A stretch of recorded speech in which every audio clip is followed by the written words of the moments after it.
Welcome to कुंडली ज्ञान। जय माँ काली, जय माँ तारा, आप सबका भला हो।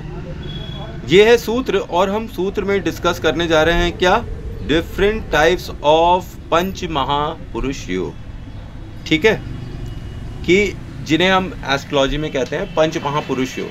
कि ये पंच महापुरुष योग कहाँ कहाँ कैसे कैसे बनते हैं, जब कोई भी प्लैनेट सेंटर में हो या त्रिकोण में हो। ठीक है, जो मोस्ट पावरफुल हाउसेज होते हैं, जैसे कि जो सेंटर में है वो 1 है, 4 है और 7 है और 10 है, और त्रिकोण में 1 है, 5 है और 9 है। ठीक है, ये 3 त्रिकोण के हो गए, और ये जो सेंटर वाले हाउसेज हैं, तो इनके अंदर जब भी कोई ग्रह बैठा होता है ना, ये पावरफुल बना देता है उस ग्रह को, और फिर जो नेटिव होता है उस ग्रह से संबंधित अच्छे कार्य करता है, और ये एक ऑस्पिशियस कॉम्बिनेशन होता है। इसीलिए इन योगों को कहा जाता है पंच महापुरुष राजयोग। अब यहाँ पर आप समझिए कि मंगल जब आ जाता है तो ये रोचक नामक योग बना देता है।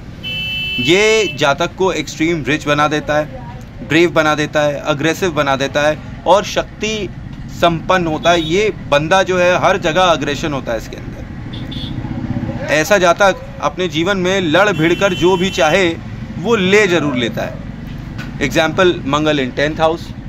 ठीक है, अब यहाँ पर बुध आ जाए तो बुध यहाँ पर भद्र नामक योग बना देता है। यहाँ पे जातक जो है वो एक अच्छा ओरेटर बन जाता है। तो नेतागिरी में और बिजनेस में ये कॉम्बिनेशन बहुत अच्छा होगा। अगर बुध सेंटर में हो और त्रिकोण में हो तो ये आपको ऑन वन हैंड अच्छा ओरेटर तो बनाएगा ही, सक्सेसफुल बिजनेसमैन तो बन ही जाएंगे आप। और यहाँ पर जब आप अच्छे बिजनेसमैन हैं तो आप में बुद्धि की तो कोई कमी होगी ही नहीं, खास तौर पे बिजनेस की बुद्धि।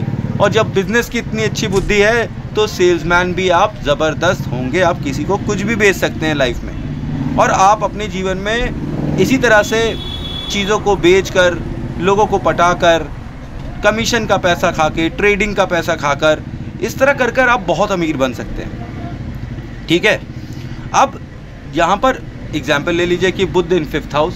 जब बुध इन 5th हाउस है तो बहुत ज़्यादा पॉसिबिलिटी है कि जातक जो है नेटिव वो कोई किस्म का ट्रेडिंग ज़रूर कर रहा है, और वो उसकी वाणी भी बहुत अच्छी है, वाणी भी उच्च की है। ठीक है, अब अगर हम यहाँ पर गुरु को देख लें तो ये एक हंस योग जैसा बनाता है, हंस योग जैसा राजयोग बना देता है।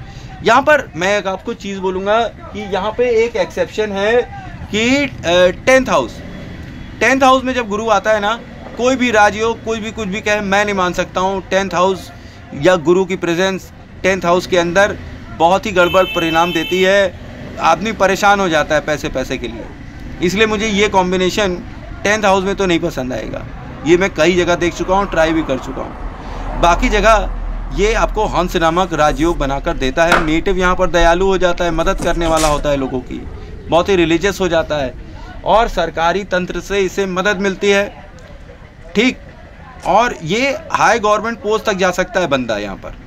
ठीक, अब यहाँ पर अगर मान लीजिए शुक्र आ जाए सेंटर में और त्रिकोण में तो माल्या नामक योग बन जाता है, माल्य नामक राजयोग बनता है। तब जातक जो है ब्यूटी, लग्जरी और लेडीज़ आइटम का काम करने लगता है। उसे परफ्यूम, सुगंध, पैसा, मनी, ये सब पसंद आने लगता है। सुरसुरा सुंदरी उसके ऊपर हमेशा कृपा निधान कृपा रहती है। ये लोग शौकीन किस्म के होते हैं और ये क्रिएटर होते हैं, ग्लैमरस होते हैं। इनको ग्लैमर वर्ल्ड में ज़रूर जाना चाहिए, और पिक्चर उक्चर में काम करें तो ये आसमान की बुलंदियों को छू सकते हैं, प्लस ये इंटरनेट पे भी जा सकते हैं आजकल।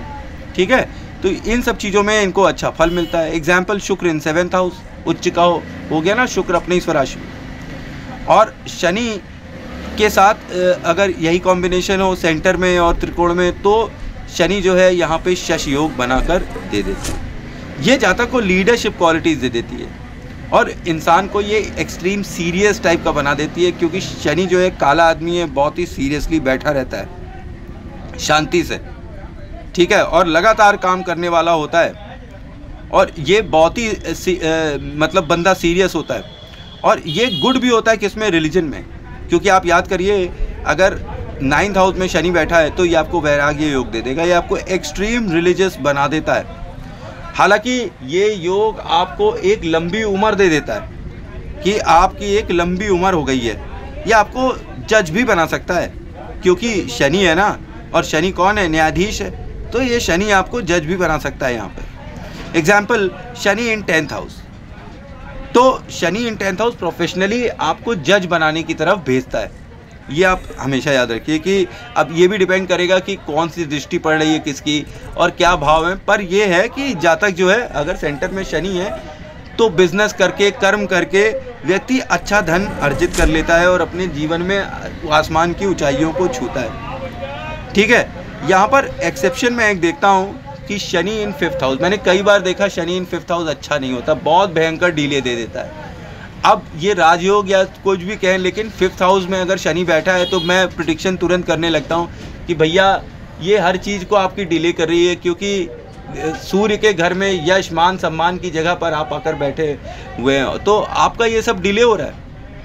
तो ये प्रॉब्लम होती है शनि की जब वो 5th हाउस में आता है। ज़्यादातर के केसेस में ये डिले दे देता है। दूसरी बात कि यहाँ पर जब शनि बैठा होता है ना, बच्चों के लिए मंदिर गुरुद्वारे जा के हाथ जोड़ के मन्नत मांगनी पड़ती है बच्चों के लिए।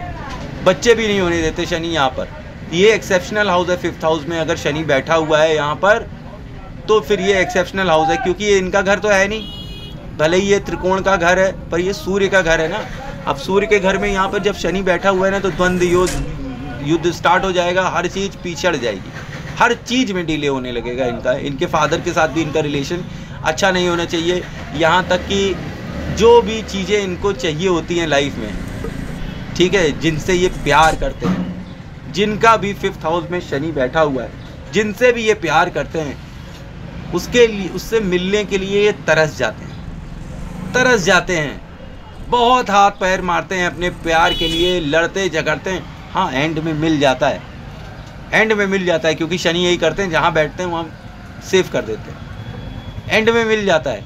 पर इतना रुलाते हैं कि आदमी, इंसान खून के आंसू रोता रहता है। वो सोचता है मैं इतना अच्छा काम कर रहा हूँ फिर भी नहीं मिल रहा यार, ये क्या दिक्कत है, क्या हो रहा है। ये हमेशा शनि इन 5th हाउस वाला कहेगा। तो थैंक्स फॉर वॉचिंग। जय मां काली, जय मां तारा, आप सबका भला हो। आई होप आपको मेरी इन्फॉर्मेशन अच्छी लग रही होगी।